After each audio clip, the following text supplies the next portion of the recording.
My son-in-law paid for a luxurious safari in Africa so that I could finally see lions and elephants. But when I returned home early and approached the door, I heard his voice on the phone. The guide will do everything quietly. A crocodile or a buffalo. It's an accident, and no one will suspect anything. I froze. I smiled. And I thought, okay, boy, let's see which one of us has an accident. You won't believe what I did. Before we continue, please subscribe to the channel and write in the comments what time it is where you are now. The Phoenix heat followed me through the front door like something alive, clinging to my shirt despite the air conditioning humming somewhere in the walls. I loosened my tie. 10 hours at the dealership always left a ring around my neck, and stopped in the foyer. Voices, low, careful voices coming from the living room. 2 weeks of silence, and now they were talking. I'd refused the money.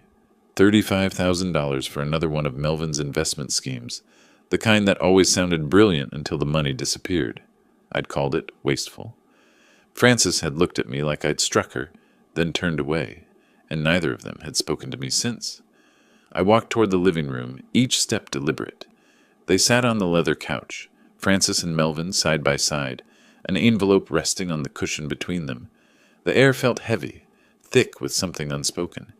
Frances glanced up first, her expression carefully neutral. Melvin stood, and I noticed his smile didn't quite work. Too wide, too sudden. What's this? I stayed near the doorway, one hand still on the frame. Ben, Melvin gestured at the envelope. Frances and I have been talking. About the argument. About everything. We want to make things right. Open it. I didn't move. 2 weeks of cold shoulders, and now an envelope. The pattern was familiar. Charm following anger. Gifts following demands. But something in Frances's face made me step forward. She looked softer somehow, almost like the daughter I remembered. I took the envelope. Inside were boarding passes. Thick cardstock with airline logos. Business class. My hands started shaking before my brain caught up to what I was reading. Tanzania? Melvin, this must have cost... How did you... I looked up from the tickets, searching his face for the angle. There was always an angle. I've been putting away my bonuses for months. His voice came too quickly, rehearsed. You always talked about Africa, remember? At Frances's birthday dinner 3 years back. We want you to finally go. You've earned it. I stared at the tickets. $12,000 minimum for a package like this. Melvin, who hadn't hit a sales target in 6 months. Melvin, who complained about gas money. Frances moved then, crossing the space between us faster than I expected. Her arms wrapped around me before I could process, and her voice came soft near my ear, hitting something deep and old inside my chest. Dad, you work so hard. You give us so much. Let us give something back to you for once. Please, we want you to have this. She squeezed my hand the way she used to as a child, that specific pressure I'd forgotten about. I felt my resistance crumbling like sand. Maybe I had been too harsh. Maybe Melvin was finally growing up. Maybe they actually... I don't know what to say. My voice cracked, and I hated that it did. This is incredibly generous. Maybe I was too hard on you, Melvin. Thank you. Both of you. I pulled them both into a hug, closing my eyes against the sting behind them. When I opened them again, I caught something, just for a second, a flicker in Melvin's smile. But Frances was warm against my shoulder, and I pushed the thought away. When do I leave? 3 days, Melvin said. Gives you time to pack. Get your affairs in order. 2 weeks in Tanzania. Safari, lodges, the whole experience. 3 days. I looked down at the tickets again, at the word Kilimanjaro, printed in bold letters. My dream. The one I'd mentioned once, maybe twice, in passing years ago. They'd remembered. How did you pay for this? The question came out before I could stop it. Ben, come on. Melvin's laugh sounded genuine. Don't overthink it. Just enjoy it. You deserve a break. The dealership will survive without you for 2 weeks. Frances pulled back, her eyes meeting mine. Promise us you'll actually relax. No checking emails, no worrying about us. Just be happy, Dad. Be happy. When was the last time someone had told me that? I promise, I said, and meant it. They stayed another hour, talking about the itinerary, the safari lodges, the wildlife I'd see. Frances made coffee the way I liked it. Too much sugar, not enough cream. Melvin told a story about a customer at the dealership that actually made me laugh. For those 60 minutes, we were a family again. After they left, I sat in my study with the tickets under the lamplight. The paper felt expensive, official, real. Africa. After 30 years of talking about it, dreaming about it, postponing it. I picked up the framed photo on my desk. Frances at 7, missing her front teeth, laughing at something I'd said, her whole face bright with joy. Where had that little girl gone? When had she learned to look at me with calculation instead of love? But the tickets were in my hand, heavy, real. Maybe the little girl was still there, buried under years of Melvin's influence, and maybe this gift meant she was coming back. I wanted to believe that. I needed to believe it. Tomorrow, I'd start packing. Tomorrow, I'd let myself feel excited instead of suspicious. Tomorrow, I'd trust my daughter again.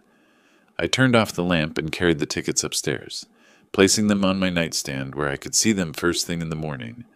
In the darkness of my bedroom, I touched them twice more before sleep came, just to confirm they were real. They were real. Sunlight cut through the blinds before 6, harsh and white, the way Phoenix mornings always were. I woke with the tickets already in my hand. I'd reached for them sometime in the night, half dreaming. They were still real. Tanzania was still real. I stood before my closet, pulling out khaki shirts and lightweight pants, when the memories started. The suitcase itself triggered the first one. I'd bought it 8 years ago for Frances's college graduation trip, a tour through Europe she'd been planning since sophomore year. Then Melvin appeared, and suddenly the trip was for 2. Dad, you understand, right? This is important for us. I'd understood.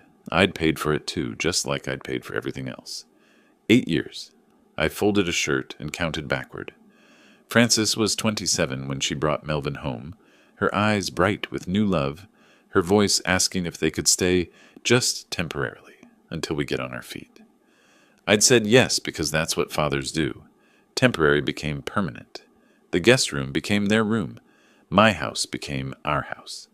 I created a position for him at the dealership, $65,000 a year despite zero experience in sales. Watched him miss target after target while other salespeople worked weekends. The Lexus I gave them for their anniversary cost $45,000 I couldn't really spare.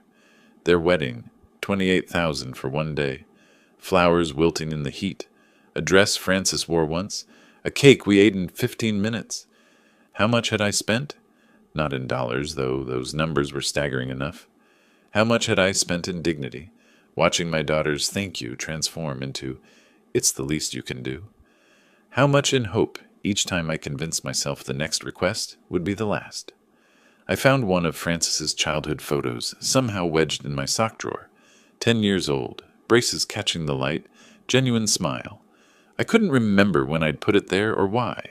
She wore her soccer uniform. I'd coached that team, spent every Saturday morning on fields across Scottsdale teaching her to pass, to shoot, to keep going even when she was tired. When had she changed? I traced the timeline while folding pants. Gradual, insidious. Small requests became demands. Could you help? Became, you need to handle this. Affection became transactional. Hugs when she needed something, silence when she didn't. I'd watched my daughter disappear for years, replaced piece by piece by someone who looked like her but talked like Melvin. But maybe the tickets meant something. Maybe. I checked the clock. 2 hours until I needed to leave for the airport. I zipped the suitcase and carried it downstairs.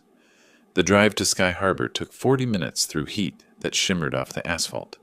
My car's thermometer read 109 degrees at 10 in the morning.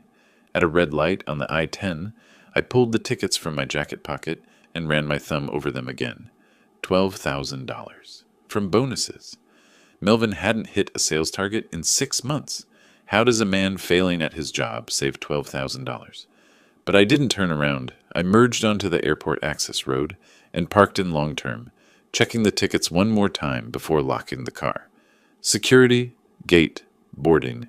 Everything moved in a haze. Business class meant legroom, meant wine I didn't drink, meant flight attendants who smiled with actual warmth.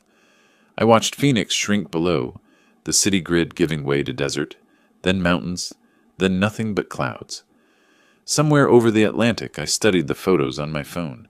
Frances at 15, at 20, at 30. I could see the change happening in real time, frame by frame. The way her smile got smaller, the way her eyes got harder, the way Melvin appeared in more and more pictures until he was in all of them, his arm around her shoulders, his influence seeping into every expression on her face. Maybe I'd been unfair. Maybe I'd been so focused on what they cost me that I couldn't see them trying to give back. Maybe this was their way of saying they finally understood. Maybe. The layover in Addis Ababa lasted 4 hours. I walked the terminal in circles, too nervous to sit, too tired to think clearly. Then another flight, shorter, the cabin filled with tourists speaking German and French, and languages I couldn't identify. Tanzania appeared through the window like a painting. Vast golden plains, scattered green, mountains in the distance that could have been clouds, except they weren't moving. Mount Kilimanjaro rose in the far north, snow-capped despite the equatorial heat, impossibly beautiful. Kilimanjaro Airport was small, efficient, cooler than Phoenix but still warm. I moved through customs in a daze, got my passport stamped, collected my suitcase from a carousel that squeaked with each rotation. "Mr. West?" A man stepped forward, mid-40s maybe, fit, wearing khaki safari gear and holding a clipboard. His smile was professional, rehearsed from years of greeting nervous tourists. "Yes, that's me. Joseph, I am your guide for the safari. Welcome to Tanzania." His handshake was firm, but his eyes were already scanning my face, my posture, something I couldn't identify. "First, very important, you have your diabetes medication, yes? You took your morning dose? The altitude and heat can affect blood sugar levels. We must be very careful with your health during the safari. Very careful." I blinked. "I have everything I need. I've been managing this condition for 15 years, but thank you for the concern." Of course, of course." He checked something on his clipboard, glanced at his watch. "But I must ask, any dizziness, fatigue, unusual symptoms? The journey was very long. You must tell me immediately if you feel unwell. It is my responsibility to keep you safe." The way he said responsibility felt odd, like he was reminding himself more than informing me. But I was jet-lagged, overwhelmed by new smells and sounds, too focused on the fact that I was actually here, in Africa, after all these years. "I feel fine," I said, "just tired from the flight." "Good, good. The vehicle is outside. We drive 3 hours to the first lodge. You rest, drink water, take your medications on schedule. Very important for a man of for your health condition." He reached for my suitcase and I let him take it. Through the airport doors, the African air hit me, dry, dusty, carrying the scent of distant rain and something else I couldn't name. Adventure, maybe, or possibility? Joseph walked quickly toward a Land Cruiser parked in the Safari Company area, checking his watch again when he thought I wasn't looking. I climbed into the passenger seat, still dizzy from travel, still carrying the hope that maybe, just maybe, my daughter had finally come back to me. The canvas walls of my tent glowed amber with dawn. I woke to sounds I'd never heard before, bird calls that weren't cardinals or sparrows, distant grunts that might have been wildebeest or something larger, wind moving through grass that went on forever. My glucose meter sat on the small camp table beside the cot. 118 mDL. Normal. I took my morning pills, dressed in the khaki shirt I'd packed specifically for this, and stepped outside. Joseph stood beside the Land Cruiser, binoculars already around his neck. "Good morning, Mr. West. Ready for your first real safari?" The next 4 days were wonder compressed into hours. Dawn drives where golden light spilled across plains that seemed to curve with the earth itself. Zebra herds moving like living rivers, their stripes blurring into motion and pattern. Elephants silhouetted against Kilimanjaro's impossible snow-capped peak. I photographed lions lounging in acacia shade, watched giraffes bend those absurd necks to drink, saw cheetahs teaching cubs to hunt. Joseph knew everything. He could identify birds by their calls, explain why elephants bathed in specific mud holes, predict where leopards would rest during afternoon heat. We fell into an easy rhythm, early starts, long drives, his stories about the ecosystem filling the spaces between animal sightings. At night, I sat outside my tent, under stars so thick they looked painted, thinking maybe I'd been wrong about Melvin. Maybe the gift was real. Maybe my daughter hadn't disappeared after all. The shift came on the fifth morning. "Mr. West, we should walk closer to the watering hole." Joseph pointed toward a muddy bank where water turned opaque 50 feet from shore. "Perfect angle for crocodile photographs. They're very active in the morning. You'll get spectacular shots." I studied the murky water, the way the surface broke in places that might have been logs or might have been something else. My safari guidebook had been explicit about crocodile safety. Maintain distance, never approach water's edge in active zones. The zoom lens works fine from here, Joseph. But the detail, the authenticity, you need proximity for that. Trust me, I've done this hundreds of times. Very safe on this bank. His insistence carried an edge I hadn't heard before. "I'm good where I am." Something flickered across his face, gone before I could name it. That afternoon he suggested approaching a buffalo herd for authentic close-up photographs. Buffalo, the animals my guidebook called one of Africa's most dangerous, unpredictable, even without provocation, responsible for more tourist deaths than lions. "Joseph, I think we maintain distance from buffalo. The guide said they're aggressive. Only if provoked. We'll be careful." But his tone wasn't careful. It was pushy. "No, we stay in the vehicle." His smile tightened. "Of course, Mr. West. Whatever you prefer." The sixth day, I woke from an afternoon nap and stepped outside for air. Voices carried across the small camp, Joseph's voice speaking English, rapidly into his phone, pacing near the perimeter fence. "He's too careful. It's not working naturally. I can't just push him into the water. There are other tourists." "No, he won't take risks." I froze behind my tent wall. Joseph's back was to me, his body language tense, frustrated. He was reporting to someone. About me, about risks I wouldn't take, about things not working naturally. I retreated silently, my heart hammering against my ribs. Inside the tent, I sat on the cot and tried to make sense of what I'd heard. Joseph wasn't just a guide. He was... What? What wasn't working naturally? Why did he care whether I took risks? The pieces wouldn't fit together, but they rattled around in my mind, keeping me awake that night, making every distant animal sound feel threatening. On the 8th morning, I woke feeling wrong, sweating, shaking, vision blurred at the edges. I fumbled for the glucose meter, 310 nosdl, too high, dangerously high. I'd forgotten last night's medication, distracted by that phone call replaying in my head. When I told Joseph I needed to leave, cut the trip short, get home, manage this properly, his face drained of color. "Mr. West, that's not necessary." He spoke too fast, hands gesturing. "We have excellent medical care at the main camp. Dr. Kamau, very experienced with diabetes. You don't need to leave. You paid for 2 weeks. You should stay. Let us take care of you here. I'm booking a flight home. Tomorrow, if possible. Please reconsider. This is manageable. We can. Joseph." I kept my voice level. "I'm going home." His professional mask cracked. For just a moment, I saw something that looked like panic.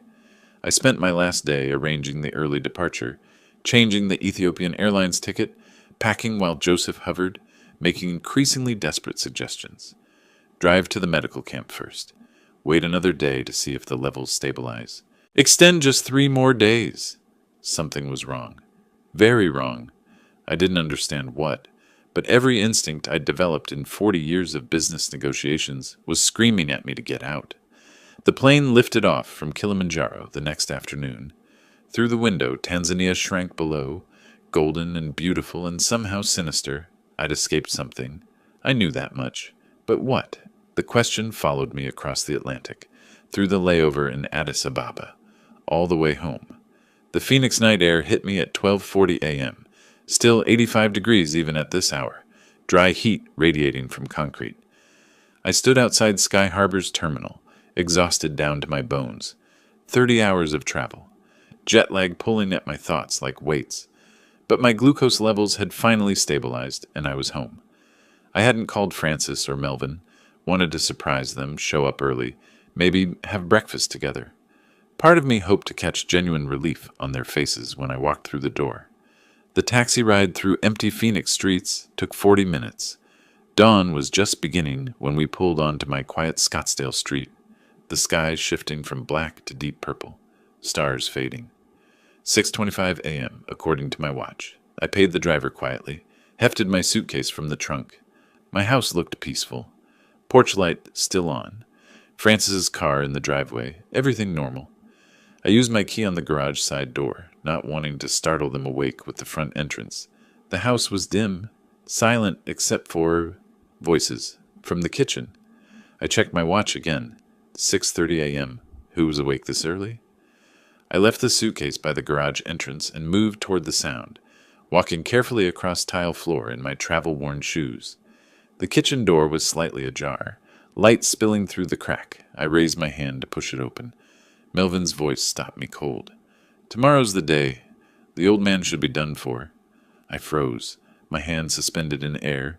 Through the crack, I could see Melvin's back, phone pressed to his ear, pacing near the coffee maker.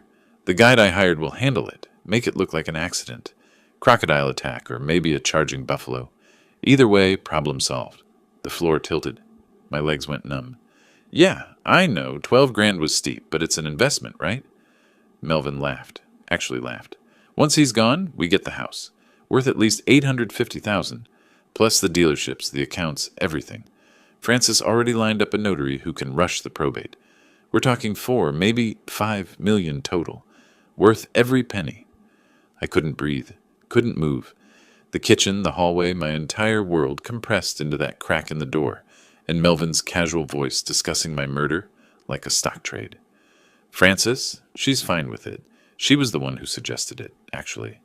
His tone shifted, almost admiring. "Said we've waited long enough that her father's had a good run. We deserve to live our lives now, not wait another 20 years for the old man to kick off naturally."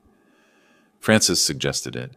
My daughter, my little girl who I'd coached in soccer, who'd held my hand at the zoo, who'd cried in my arms when her mother died. She'd suggested killing me, the $12,000 gift. Not reconciliation, not love, assassination. They'd sent me to Africa to die. Joseph wasn't a concerned guide checking my health. He was an executioner, assessing his target. The watering hole, the buffalo herd, the desperate phone call when I proved too careful to kill easily. 8 years of supporting them, giving them everything. A home, jobs, money, love. And they'd repaid me by plotting my death. I stood paralyzed for 30 seconds. That felt like 30 years. Through the crack, I saw Melvin laugh again at something the person on the phone said. That sound, easy, cheerful, discussing my corpse like a punchline, snapped me into motion. I couldn't confront them. Not now. Not without proof. Not without a plan. My hands shook as I backed away down the hallway, each step careful, praying the floor wouldn't creak. I picked up my suitcase from where I'd left it, let myself back out through the garage, closed the door with infinite care. The dawn light was brighter now. I stood at the end of my driveway, the house I'd built, paid for, shared, and pulled out my phone. Called another taxi, whispered the request. 10 minutes. The driver arrived in 10 minutes. I gave him the address of the Hilton in downtown Phoenix, 15 miles away. As we pulled away, I watched my house recede in the side mirror. Francis's car still in the driveway. Porch light still glowing. Everything looking normal while inside, my daughter and her husband celebrated my impending death. My hands were steady now, the shock crystallizing into something colder, harder. I thought of Francis at 7, gap-toothed and laughing. I thought of Melvin's smile when he'd handed me those tickets. I thought of how close I'd come to dying alone in Africa, believing until the end that they loved me. "All right," I said quietly, so the driver couldn't hear. "We'll see who survives this." The businessman in me was already calculating. Document everything. Build the case. Execute with precision. They thought I was dead or dying. They were probably checking their phones every hour, waiting for Joseph's confirmation. Good. Let them wait. Let them think they'd won. And then I'd show them what real consequences looked like. My face felt calm, but in the taxi's rearview mirror, my eyes looked like ice. The Hilton lobby was quiet at 7 in the morning. Business people with rolling luggage moving toward breakfast. Morning light cutting through floor-to-ceiling windows. I checked in using a business credit card linked to the dealerships one Melvin and Francis didn't monitor. The clerk handed me a key without much conversation. Room 847. In the elevator, I caught my reflection in the polished doors. Rumpled clothes from 30 hours of travel, gray stubble, eyes that looked ancient, but underneath the exhaustion, clarity, cold, hard clarity. For 2 days, I didn't leave that room. August 10th and 11th blurred together. Room service trays stacking up, legal pad filling with notes. I wrote everything I knew. The $12,000 gift, Joseph's excessive health questions, the dangerous suggestions at the watering hole, the overheard phone conversation, 8 years of financial history, timelines, amounts, dates. I was building a case, not for police, but for myself. My phone buzzed occasionally. Francis, "Dad, are you okay? Haven't heard from you in days." I didn't respond. Let them wonder. Let them worry that something went wrong in Tanzania. The businessman in me took over. This was like planning a hostile takeover, except the target was my own family. By the morning of August 11th, I'd identified the problem. No concrete evidence. The overheard conversation wasn't recorded. Joseph was in Tanzania, probably paid and gone. If I went to police now, Melvin would claim it was a joke, hyperbolic venting. Francis would cry, play confused. They'd accuse me of paranoia, diabetes-related confusion, old age. A criminal trial takes years, costs hundreds of thousands, destroys everyone publicly, might fail. But there was another way. I didn't need criminal court. I needed civil control. My money, my property, my business, my terms. August 12th, I researched family law attorneys in Phoenix. Found Rick Holloway, 52, partner at a mid-sized firm specialized in estate planning and family disputes. Reviews praised his aggressive representation. Consultation fee, $450 per hour. Expensive, necessary. I booked an appointment for 2 that afternoon. His office occupied the 14th floor of a glass tower downtown. The waiting room had leather chairs and a view of the mountains. At exactly 2 o'clock, Holloway's assistant showed me into his office. More glass walls, more mountain views, a desk that probably cost more than most people's cars. Holloway stood, shook my hand. Gray hair, expensive suit, eyes that assessed quickly. "Mr. West, what can I do for you?" I told him everything. The tickets, the safari, Joseph's behavior, the overheard murder plot. He listened without interruption, pen moving across his legal pad, expression neutral, but the writing getting faster as the story unfolded. When I finished, he set down his pen and leaned back. "Mr. West, I believe you. But belief doesn't win cases. What you have is testimony about an overheard conversation, inadmissible in criminal court, easily denied. However," he paused, steepled his fingers, "you don't need criminal court. You need asset protection and estate control. That we can do immediately and legally." "Explain." "Here's how this works. You fire Melvin tomorrow. Arizona is at-will employment. You don't need to give a reason. You reclaim any property titled in your name. You change your will to disinherit Francis completely. You watch them panic. When people are desperate, they make mistakes. Let them hang themselves." I nodded slowly. Yes, this was war, but fought with paperwork and lawyers, not violence. Cleaner, more permanent. "How quickly can we change the will?" Holloway checked his watch. "I can draft it this afternoon, have it witnessed and notarized by end of business today. The moment you sign, it's legally binding. Francis goes from inheriting $2 million to inheriting $1. Quite a change. $1, the minimum required to prevent a successful contest. Do it." He worked for 2 hours while I sat in his conference room drinking coffee that tasted like it cost $20 a cup. Through the glass wall, I watched him typing, making phone calls, printing documents. At 4:30, he returned with a stack of papers. "Your new will. Your current estate is worth approximately $4.5 million. 3 dealerships, the Scottsdale house, investment accounts, retirement funds. The old will split everything 50-50, half to Francis, half to various charities. This new version gives Francis exactly $1, with the remainder divided among organizations focused on elder abuse prevention." Elder abuse prevention? Fitting. He called in 2 associates to witness. I signed 3 copies, each signature crossing out my daughter's future. The pen scratched across paper with finality. A notary stamped the documents with officialness that felt like closing a vault. "One more thing," Holloway said as I prepared to leave. "Don't tell them you know. Play dumb. Let them think they're safe. Watch what they do when they believe they've gotten away with it. You'll learn everything you need to know about who they really are." I shook his hand. "Thank you." "My pleasure. And Mr. West, they tried to kill you for money. $1 is generous." I took a taxi back to the Hilton. In my room, I sat on the bed, holding copies of the new will. 8 years I'd supported them.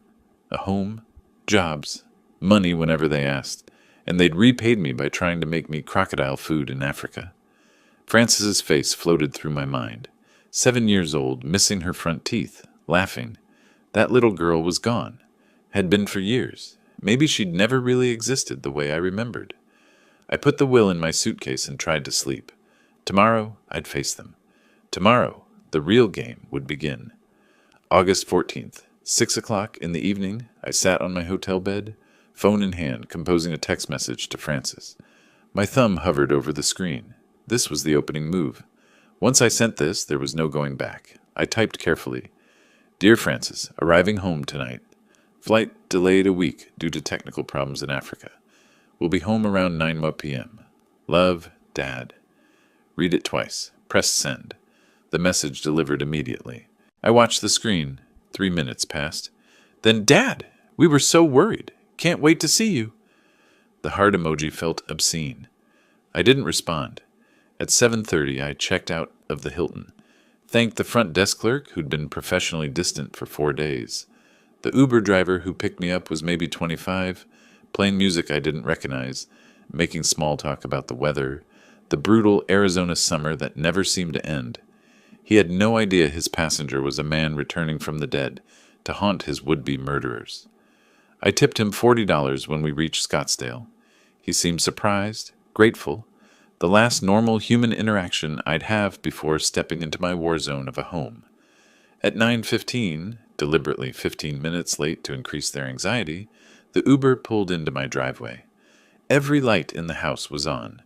They were waiting, watching through windows probably, wondering if I was real or some kind of mistake. I took my suitcase from the trunk and stood for a moment, looking at the place I'd built 30 years ago, paid for with sweat and 18-hour days at the dealerships, shared freely with a daughter I'd loved more than anything. 4 days ago, I'd walked away heartbroken, devastated. Now I was returning as something else, something colder, an architect of justice. I walked up the front steps, key already in hand, and opened the door. "I'm home!" Frances and Melvin appeared from the living room like they'd been launched. Their expressions hit in sequence, perfect theatrical progression. Shock first, faces draining of color so fast I could almost see blood retreating, mouths opening slightly in that cartoon surprise that would be funny if it weren't so damning. Then confusion, brains struggling to process impossibility. He's supposed to be dead, torn apart by crocodiles or trampled by buffalo. Why is he standing here with a suitcase looking tired but alive? Then fear, naked and raw and unmistakable, before desperate smiles plastered over everything like masks they'd grabbed at the last second. "Dad!" Frances rushed forward, movements too fast, too jerky. "Oh, thank goodness you're home. We were beside ourselves with worry. You didn't answer any of our texts. We thought something terrible happened." She wrapped her arms around me. Her whole body trembled like she was freezing in 100-degree Phoenix heat. Melvin hung back near the living room entrance, one hand gripping the doorframe like he needed support. "Ben, what happened? With the flight delay, I mean. We expected you back days ago. We were going to call the embassy or something." He was fishing, desperate to understand why I was alive, how their plan had failed, whether their cover was blown. I smiled, let Frances step back, and launched into my carefully prepared story. "I'm so sorry for worrying you both. The safari was absolutely incredible. Everything I dreamed of and more." I gestured toward the living room. "Can we sit? I'm exhausted." We moved to the couch. I deliberately took my usual spot, forcing them to sit across from me where I could watch their faces clearly. "Africa was magnificent," I continued. the lions, the elephants, watching the sun rise over Kilimanjaro. But on the 8th day, my blood sugar spiked. Nothing serious, but at my age, you can't be too careful when you're that remote.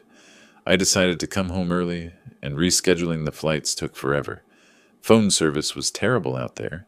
I should have found a way to contact you sooner. Frances's right hand kept moving to her necklace, touching it, dropping away, touching it again. A tale I'd noticed when she was 12 and lying about homework. Now she was lying about wanting me alive. Melvin poured himself whiskey from the bottle on the side table. His hands shook, amber liquid sloshing against glass. I can't thank you enough for this gift, I said, watching them squirm. It was truly life-changing, seeing those animals, that landscape. I'll remember it forever. You two really surprised me with your thoughtfulness. They were trapped, terrified but unable to ask the questions burning through their minds. Why are you alive? What went wrong with Joseph? Does he know we tried to kill him? Forced instead to play the relieved, loving family. We're just glad you're safe, Dad. Frances's voice came too high, strained. Of course, Melvin added quickly. That's all that matters. I pulled out my phone. Want to see pictures? I took hundreds.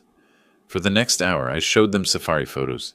Each image required comments, exclamations of wonder, questions they had to pretend to care about. Look at this lion pride. See how close the elephants came to the vehicle. Isn't Kilimanjaro beautiful in the distance? Frances and Melvin exchanged constant glances.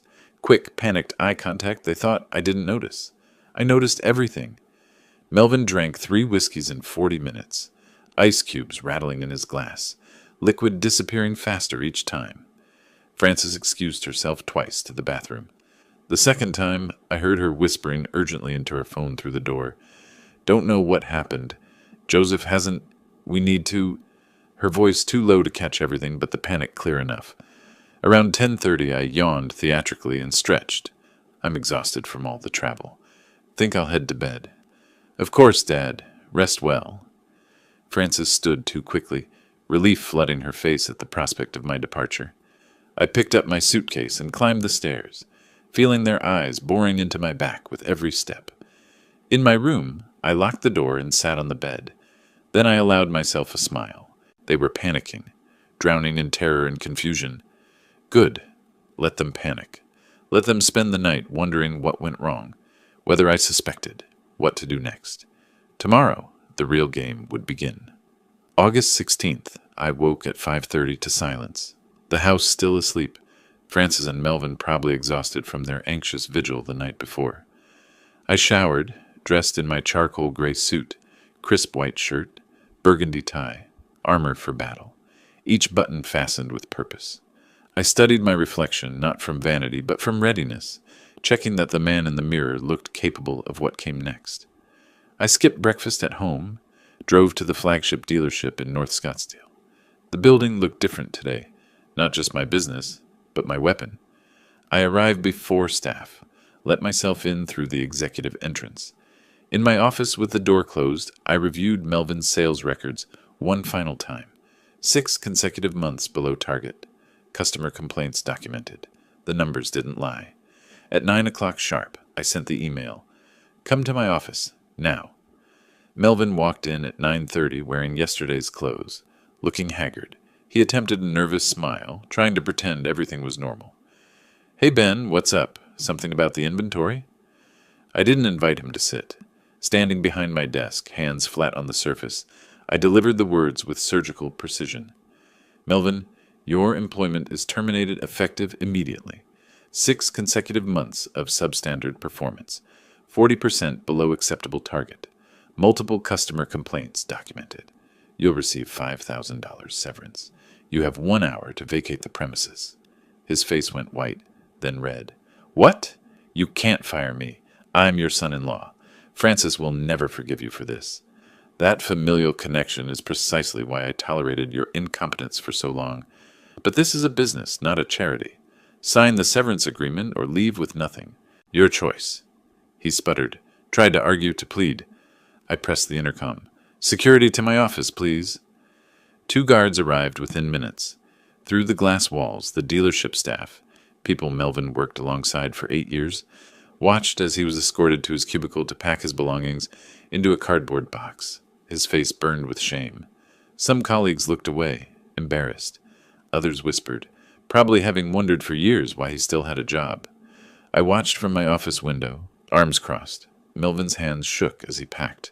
A coffee mug, a framed photo of Francis, a desk calendar. 8 years compressed into items that fit in one box. The guards walked him through the showroom to the parking lot, every step visible to customers, salespeople, technicians. The walk of shame made concrete and public. He signed the severance papers before leaving. He had no choice, needed the money. $5,000 for trying to murder me. Quite the severance package. This was just the beginning. That afternoon at 2 o'clock, while Melvin was still processing his termination, Rick Holloway's office sent a certified letter to my home address. Francis would sign for it. Francis would panic. The letter was formal, detailed, devastating. It informed them that the 2022 Lexus ES 350 they'd been driving remained titled in my name. As property owner, I was exercising my right to reclaim the vehicle.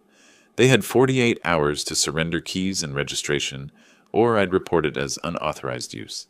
Signed by Holloway with his bar number prominently displayed. Legal. Binding. Merciless. I arrived home at 7 to chaos. Frances was in the living room. Mascara streaked down her face. The letter crumpled in her fist. Melvin paced like a caged animal, still carrying his cardboard termination box, the pathetic remnants of 8 years visible through the open top. The moment I entered, Frances screamed, "What are you doing? You fired him.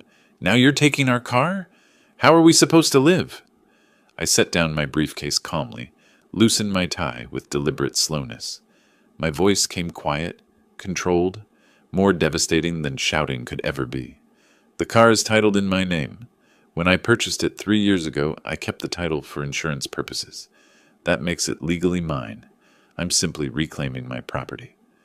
Melvin exploded, crossing the room toward me before catching himself. We've done so much for you, taken care of you. This is how you treat family?" I looked at him with cold eyes and asked the question that made them both freeze. "Helped me? I want you to explain that, Melvin. Tell me one specific thing, just one, that you've done for me in 8 years. I'm genuinely curious." Silence fell like a guillotine. Melvin's mouth opened, closed. He looked at Frances. Frances looked back, equally helpless. We've been here. Francis has, he stammered, trailing off into nothing. 8 years of living rent-free. 8 years of generous salary he hadn't earned. Vacations I'd paid for. Car I'd provided. Wedding I'd funded. They'd taken everything and given nothing. The silence stretched until it became unbearable for them. I nodded slowly. "Exactly. You have 48 hours to return the car. Keys and registration to Rick Holloway's office. I'd start making arrangements if I were you." I walked upstairs, leaving them in stunned silence, each step deliberate. Not rushed, just finished with them. As I closed my bedroom door, I heard Francis whisper, voice breaking. "He knows. Oh no, he knows something. The way he's acting, the timing. He knows about Tanzania." Yes, Francis, I knew everything. And this was only the first strike. August 18th, 2 days since I'd fired Melvin and reclaimed the car. Frances knocked on my bedroom door as I was leaving for work, blocking the hallway. Her face was carefully staged, tear-stained, trembling. "Dad, please, can we talk? Just 5 minutes?" I checked my watch but nodded. In the living room, she launched into her prepared speech. They didn't deserve this treatment. Melvin was just going through a rough period. Everyone had bad months at work. Taking the car was cruel when they had no income. She cried, real tears, because her situation was genuinely desperate. I listened without expression, then responded with devastating calm. "A rough period? Francis, Melvin has lived in my house rent-free for 8 years, driven my car, worked at my business, earning more than he deserved. This isn't a rough period. This is consequences for years of taking advantage." Her face crumpled. I left for work. That evening she tried again, but the tactics had changed. Melvin stood behind her like backup, and her tone shifted from pleading to aggressive. "If you don't stop this, we'll get a lawyer. We have rights. You can't just throw us out, take our things. There are laws about this." I actually smiled. Cold. no warmth in it. By all means, hire an attorney. I'm curious what they'll tell you. I'll even give you a recommendation. Rick Holloway, excellent family law attorney. Oh, wait, he's already representing me. The implication was clear. I'd already locked down legal protection. They were playing a game where all the pieces belonged to me. 2 days later, on August 20th, they scraped together $200 for a legal consultation. I found the receipt later. Gary Chen, solo practitioner, strip mall office near downtown Phoenix. I could imagine the scene. Francis and Melvin sitting across from some overworked attorney in a cluttered office, fluorescent lights humming, explaining their situation, hoping for different news than what they were about to receive. They returned home that evening looking devastated.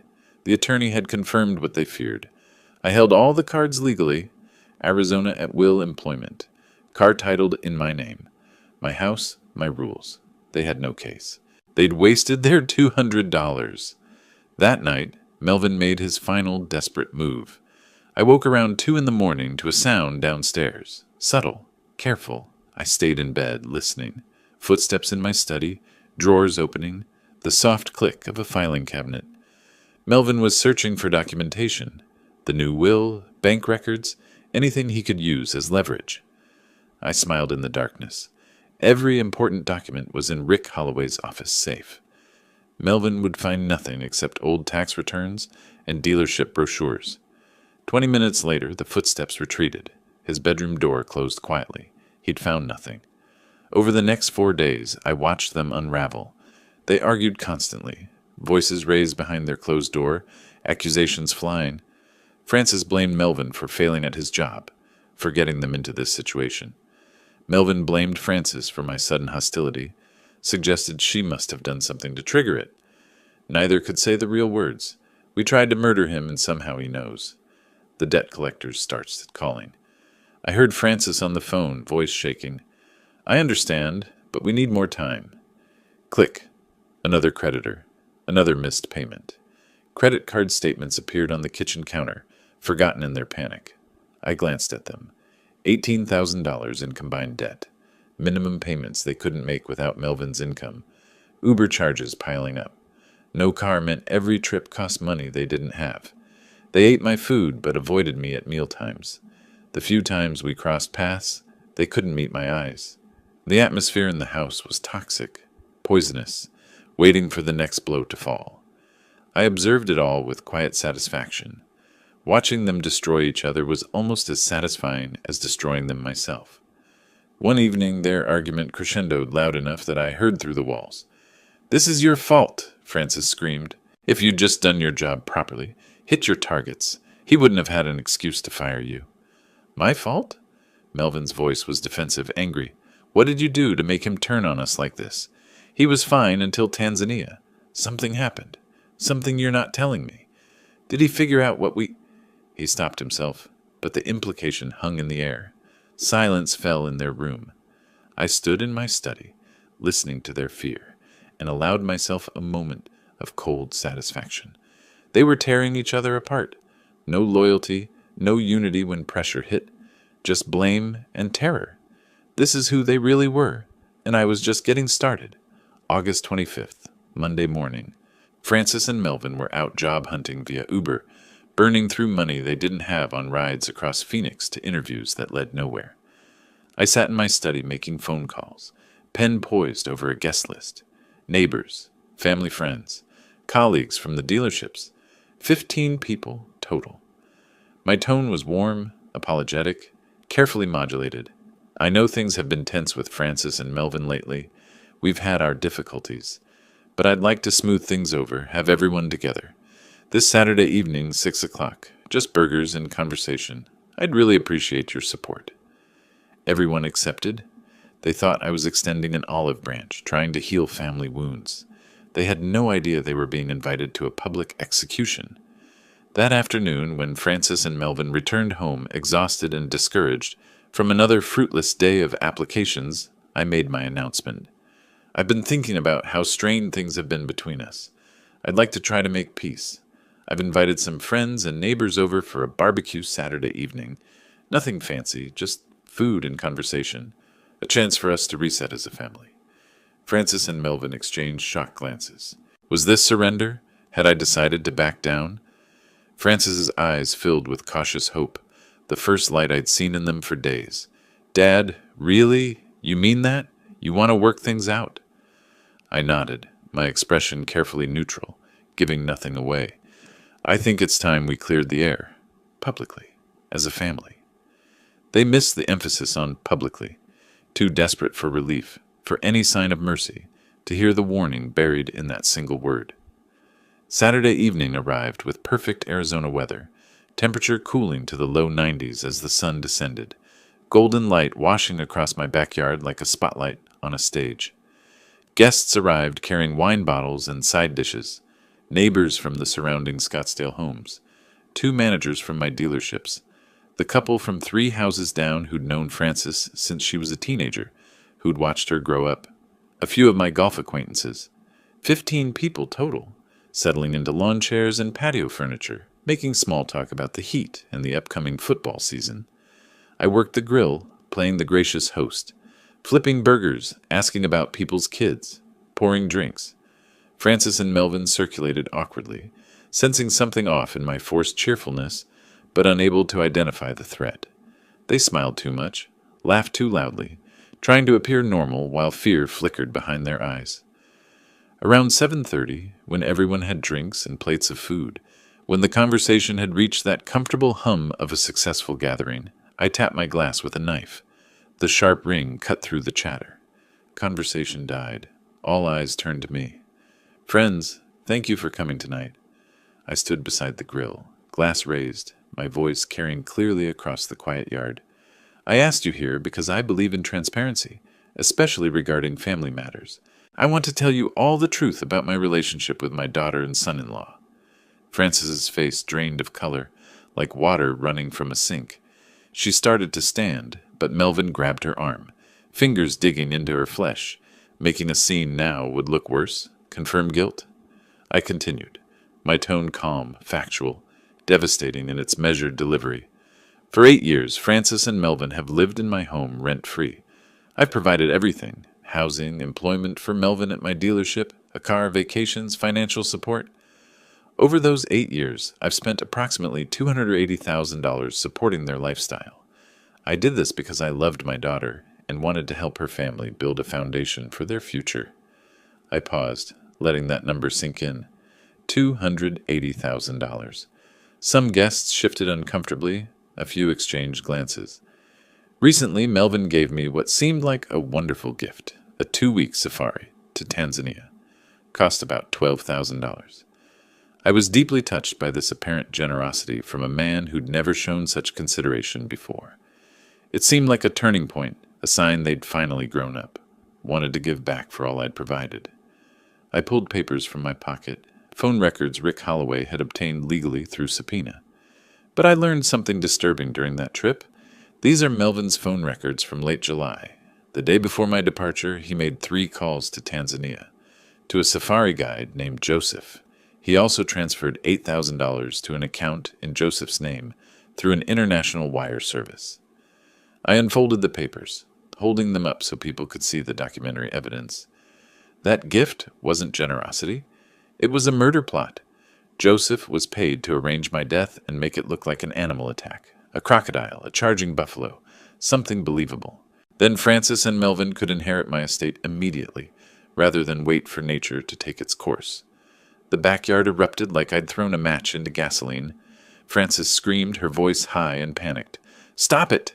Dad, you've lost your mind. This is insane. Everyone, he's not well. His diabetes, the stress of running the business, he's confused and paranoid." But guests were already standing, backing away from her and Melvin like they carried something contagious. The neighbor woman who'd taught Francis in Sunday school 20 years ago put her hand over her mouth, looking sick. "Francis, is any of this true? Your own father?" Melvin tried to argue, his voice too loud, too aggressive. "He can't prove anything. Phone calls don't mean murder. This is a vindictive old man lying because I couldn't hit sales targets. You all know how he is. Controlling, demanding." But my calm presentation, the documentary evidence in my hands, the obvious pain in my carefully controlled voice, It was compelling in a way their denials weren't. One of the dealership managers shook his head slowly, disgust written across his face. Ben, I don't know what to say. I'm so sorry you went through this. If you need anything, character statements, testimony for any legal proceedings, you let me know. Guests began leaving, some quickly, hurrying to their cars without looking back, eager to escape the toxicity. Others paused to squeeze my shoulder, express shock or sympathy, promised to call. Within 20 minutes, the yard was empty except for me, Frances sobbing on a patio chair with her face buried in her hands, and Melvin standing frozen near the now-cold grill. Exposed, ruined, their social death complete. Everyone in Scottsdale would know by morning. The story would spread like wildfire through their social circles, their professional networks, every connection they'd built over the years. The next morning, Rick Holloway delivered the official eviction notice to the front door. 30 days to vacate the premises. August 28th, 3 days after the catastrophic barbecue. Frances and Melvin had spent those days in their bedroom, phones turned off, hiding from the world they could no longer face. They'd found a studio apartment in a rundown complex near 27th Avenue and Indian School Road, far from Scottsdale's manicured comfort. $950 per month for 400 square feet, bars on the windows, sirens at night. The kind of place they'd never imagined living. It was all they could manage. The packing was brutal and revealing. Frances stood in her childhood bedroom, the room where she'd grown up, dreamed, become who she was, and realized she was leaving it forever. Every item she packed reminded her of what she'd thrown away. She found a photo album from her 16th birthday party. Me smiling, arm around her shoulders, so proud of my little girl. She sat on the floor crying, album open on her lap, seeing the evidence of love she'd repaid with betrayal. In the garage, Melvin threw tools and sporting equipment into boxes with angry violence. Golf clubs I'd bought him, camping gear I'd funded, each item a reminder of my generosity he'd never appreciated, never earned, never deserved. They weren't just moving out. They were confronting 8 years of unearned privilege, now ending. On the evening of August 29th, their second-to-last night in my house, Frances made a decision. She'd lost everything else. She had to try one final time to reach her father. Around 8 o'clock, she knocked on my study door. I was at my desk reviewing dealership reports, life moving forward without her, as it would continue to do. "Dad, can I talk to you, please?" Her voice cracked on the last word. I looked up, expression unreadable, but nodded. She entered and did something she hadn't done since childhood. She dropped to her knees beside my desk. Tears streamed down her face. Real tears, not the manipulation she'd perfected over the years. "Dad, I'm so sorry. I was blind and selfish and cruel. Melvin convinced me you owed us, that we deserved everything, but I know that's not an excuse. What we tried to do, I can't even say it out loud. It's unforgivable. But I loved you. I still love you. I lost my way. I'm so sorry." I looked at my daughter on her knees and felt something crack inside me. Not forgiveness, but recognition of shared pain.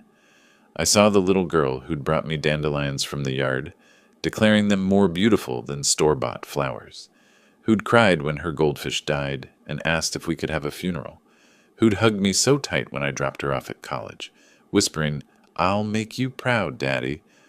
But I also saw the woman who'd conspired to murder me for money, who'd valued early inheritance over my life, who'd spent 8 years taking and never giving back. The two images couldn't reconcile. My voice was quiet when I spoke, each word carefully chosen. "Frances, I loved you more than anything in this world. I gave you everything I had, not just money, but trust, faith, belief in who you could become. You chose greed over that love. You decided my death was worth it if it meant accessing your inheritance a few decades early."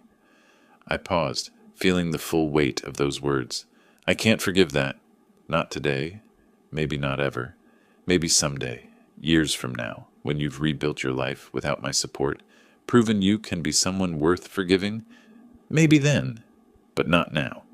You need to leave my house. Figure out who you really are without my money cushioning every fall. Earn back your self-respect. Then we'll see. Frances nodded, understanding she'd get no more than this possibility of distant, uncertain redemption. More than she deserved, less than she wanted. She stood and walked out, closing the door softly behind her. The next morning, August 30th, they loaded the last boxes into their rental van. 10 o'clock, already heating toward another Phoenix scorcher. I watched from my study window as they made final trips. Melvin never came to say goodbye. His pride wouldn't allow it, even now. He'd learned nothing, blamed everyone but himself. Frances paused at the door one final time, looked back at the house where she'd grown up, at the window where she could see my silhouette. She raised one hand in farewell or acknowledgement or apology. I didn't wave back. The van pulled away, exhaust pipe rattling, overloaded with their possessions. I watched until it turned the corner and disappeared from view. A week later, early September, I sat on my back patio, in the morning coolness before the heat arrived, coffee cup warm in my hands. The house was silent, truly silent for the first time in 8 years. The kind of peace I'd forgotten existed. I'd changed all the locks, installed a new security system, reclaimed every room, made the house mine again. Rick Holloway had confirmed everything was finalized, the new will executed and filed with the county. Frances receives exactly $1. The remaining $4.5 million goes to the Dignity Foundation, a charity supporting elderly victims of family financial abuse. I'd chosen the name myself, seemed appropriate. I didn't feel victory or joy. Those emotions were too simple for what I'd been through. I felt justice, balance, the restoration of order to a world that had been chaos. My life was my own again. In my calendar, I'd marked a date in October. Australia, solo, self-funded, genuinely for myself. Not a gift with hidden strings, not someone else's agenda disguised as generosity. Just an old man seeing the world while he still could. I'd learned the lesson I needed. Love doesn't mean allowing others to exploit you. Boundaries aren't cruelty, they're self-respect. And family isn't defined by blood. It's defined by how people treat you. I took a sip of coffee, watched a cardinal land on the patio railing, its red feathers brilliant in the morning light. I smiled, not in triumph, but in peace. The story was over. Life continued. And it was good. If you like this story, please like this video, subscribe to the channel, and share your impressions of this story in the comments. To listen to the next story, click on the box on the left. Thank you for watching.